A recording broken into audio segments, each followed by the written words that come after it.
সৰভোগত নিখিল ভাৰত গণতান্ত্ৰিক মহিলা সমিতিৰ প্ৰতিবাদ। আজি বৰপেটা জিলাৰ সৰভোগত নিখিল ভাৰত গণতান্ত্ৰিক মহিলা সমিতিয়ে প্ৰতিবাদ সাব্যস্ত কৰে। নাৰীৰ ওপৰত সংঘটিত হিংসা হত্যাৰ ৰোধ কৰা, মূল্যবৃদ্ধি ৰোধ কৰা, চিকিৎসা মাচুল বৃদ্ধিৰ প্ৰতিবাদত প্ৰতিগৰাকী মহিলাক অৰুণোদয় প্ৰদান কৰা আৰু বানপীড়িতক যথাযথ সাহায্য প্ৰদান কৰাৰ দাবীত প্ৰতিবাদ সাব্যস্ত কৰে।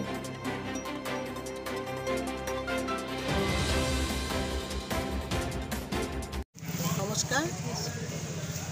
আজি আমি নিখিল ভাৰত গণতান্ত্ৰিক মহিলা সমিতিৰ আঞ্চলিক কমিটিৰ তৰফৰ পৰা চক্ৰ বিষয়াৰ এখন মেমৰেণ্ডাম দাখিল কৰিছোঁ।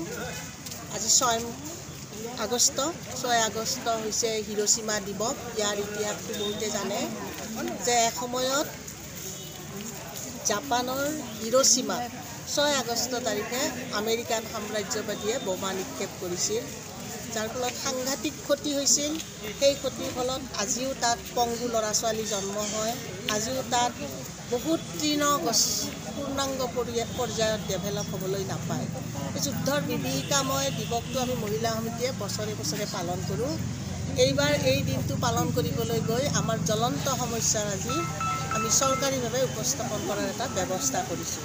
আমাৰ জ্বলন্ত সমস্যাৰ আজি মহিলাই আটাইতকৈ বেছি কষ্ট পাব লাগে এই মদ, ড্ৰাগছ, জুৱাৰ কবলত যেতিয়া ঘৰৰ ল'ৰা পতিত হয়, যেতিয়া ঘৰৰ হাজবেণ্ড পতিত হয়, তেতিয়া আটাইতকৈ কষ্ট পাব লগা হয় মহিলাসকল। আৰু আমাৰ গৰীব মহিলাবিলাকৰ নিম্ন মধ্যবিত্ত, বহু ক্ষেত্ৰত মধ্যবিত্তৰ মাজতো এই প্ৰচলন এনেকৈ বৃদ্ধি পাইছে যে আমাৰ মহিলাবিলাক দিশহাৰা হ'ব লগা হৈছে।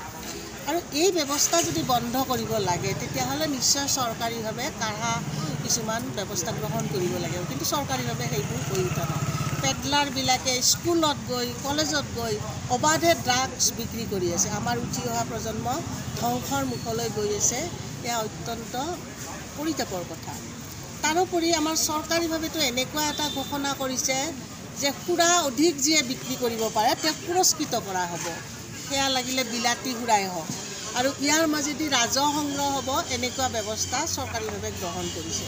ইয়াক আমি গৰিহণা দিছোঁ। তাৰোপৰি দেখা গৈছে যে আমাৰ গৰীব মহিলাসকলক বিভিন্ন ধৰণে চৰকাৰে বিভ্ৰান্ত কৰে। অৰুণোদয় আঁচনি দিয়াৰ নামত লোকসভা ইলেকশ্যনৰ সময়ত ঘোষণা কৰিলে যে 7 দিন পিছতে আমি সকলো মহিলাক, ৰেচন কাৰ্ড থকা মহিলাক আমি কি কৰিম যে আমি অৰুণোদয় প্ৰদান কৰিম। 7 দিনটো কেতিয়াবাই পাৰ হ'ল। ইতিমধ্যে গোট বনাইছে। গোটৰ মহিলাক ঘৰে প্ৰতি মাটি তোলা কাম, গছপুলি ৰোৱা কাম, সেইবিলাকত তেওঁলোকে নিৰ্দেশ দি ব্যৱহাৰ কৰিছে আৰু কৈছে আমি এই গোটৰ মহিলাবিলাকক লাখপতি বনাম। এইটো আমাৰ ঘোষণা। আনকি সৰভোগৰ পৰা চহিজুল আলীৰ ৰিপৰ্ট, নিয়মীয়া খবৰ।